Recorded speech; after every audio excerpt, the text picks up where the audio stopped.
At one point, chimpanzees lived in 20 African countries. Due to the loss of habitat, chimpanzees are now found in 21 African countries. In Uganda, the Jane Goodall Institute, or JGI, is conducting extensive chimpanzee conservation awareness campaigns in communities surrounding the forest.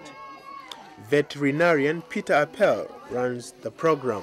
The Jane Goodall Institute is focusing on trying to protect the chimps in their habitat and also to make the population much more aware on how they can live sustainably with these endangered species. Mr. Appel says chimpanzees are threatened in Africa because people often cut down forests to make way for crops, and forests are critical habitat for chimpanzees.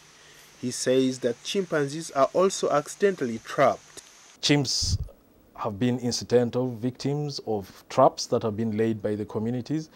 The traps are not being laid specifically for catching the chimps, but for catching bush pigs and duikers to supplement the protein diet of the communities that live adjacent to the forest.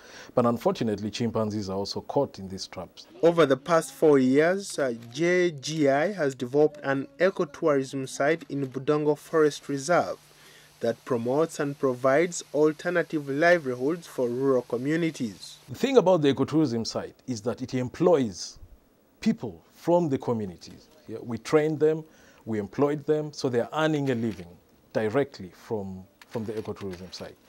But the revenue that is generated from tourists coming to this ecotourism site is then put back towards three main activities. Peter Appel says that chimpanzees are closest species to humans and protecting them is at the heart of the Jane Goodall historic legacy. Chimpanzees have a hierarchy in their community. They have a leader who is an alpha male who oversees all the functions within the community.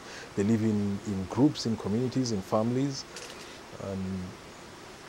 They pretty much communicate both vocally and using signs. This year, the Jane Goodall Institute in Uganda was nominated for an award by the World Tourism and Travel Council that recognizes organizations that have made a significant contribution towards protection of wildlife and restoration of natural habitat.